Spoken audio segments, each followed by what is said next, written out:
عمران خان صاحب نے وہاں پہ کیا گفتگو کی وہ سب سے پہلے آپ کے لیے رکھتے ہیں۔ کچھ فیصلے کیے گئے ہیں، امپورٹنٹ فیصلے ہیں، کیونکہ باہر انہوں نے کل ہی ایک کال دی تھی، آج پھر انہوں نے کال دی ہے کہ اتوار کو پاکستان تحریک انصاف کے تمام امیدوار ٹکٹ ہولڈرز جو ہیں وہ نکلیں، پرامن احتجاج کریں۔ اور دوسرا انہوں نے ایک اور بات کی ہے کہ اب پاکستان تحریک انصاف کے تمام ٹکٹ ہولڈر جو ہیں اپنے اپنے علاقوں میں جائیں اور انتخابی مہم چلائیں، اور جو انتخابی مہم نہیں چلائے گا اس کا پارٹی ٹکٹ تبدیل کر لیا جائے گا، کیونکہ اس میں بہت سارے اس کے پیچھے محرکات ہیں، بہت ساری انفارمیشنز ہیں۔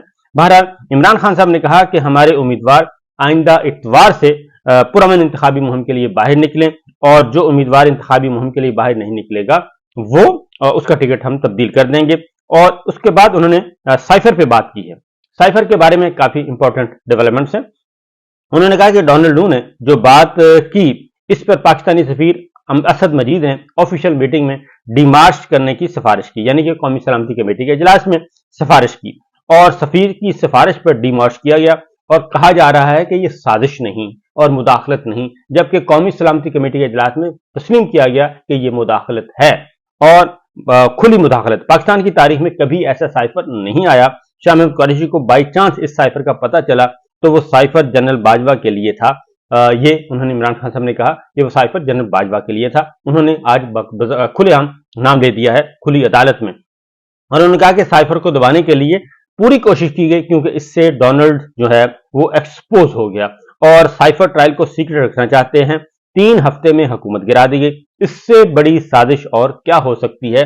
سائفر اگر انہونی چیز نہیں تھی تو پھر ڈی مارچ کیوں کیا گیا؟ کیونکہ واشنگٹن میں اور اسلام آباد میں دونوں جگہوں پہ یہ پہلی دفعہ ہوا ہے پاکستان نے امریکہ کو ڈی مارچ کیا، یعنی کہ احتجاج ریکارڈ کروایا اور احتجاجی مراسلہ ان کے حوالے کیا۔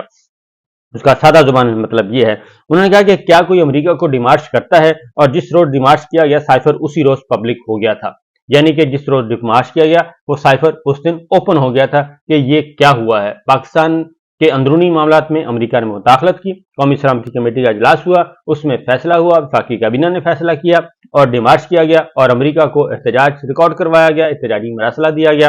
تو اس لیے انہوں نے کہا کہ اور پھر کیا ہوتا ہے؟ نیشنل سیکورٹی کمیٹی میٹنگ میں سائفر کو پاکستان کے اندرونی معاملات میں مداخلت پھر کیوں کہا گیا اگر اس میں کچھ نہیں تھا؟ اور سائفر معاملے پر پارلیمنٹ کی کمیٹی بنائی گئی، وہ کس کی دھمکی پر ختم ہوئی؟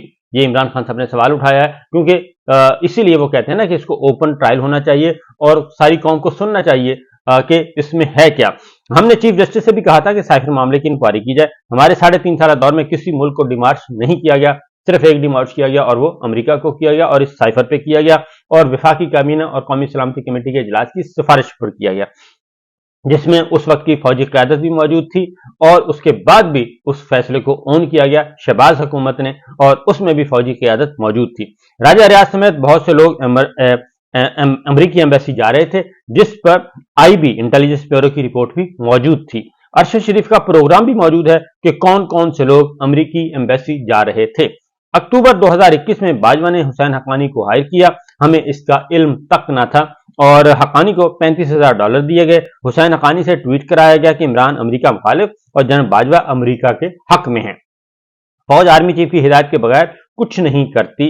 ندیم انجم کے خلاف میں نے کبھی کوئی بیان نہیں دیا، ہمیں پتہ ہے کہ فوج کیسے کام کرتی ہے، ہمیں انتخابی مہم نہیں چلانے دی جا رہی، اور میرا اور نواز شریف کا معاملہ بالکل الگ ہے۔ اور انہوں نے ایک اور بات جو خاص طور پہ یہ عام طور پہ کہی جاتی ہے کہ جی جنرل ندیم انجم پہ تنقید کیوں نہیں کرتے عمران خان صاحب، تو انہوں نے بتا دیا کہ حکم تو اوپر سے آتا ہے، پالیسی اوپر سے چلتی ہے، یہی فوج کا ایک چین آف کمانڈ ہے، اس لیے ہم نے کبھی بھی نیچے کسی پہ تنقید نہیں کی اور کسی کو ہدف تنقید نہیں بنایا، کیونکہ جو پالیسی میکر ہیں ہم اس کی بات کرتے ہیں۔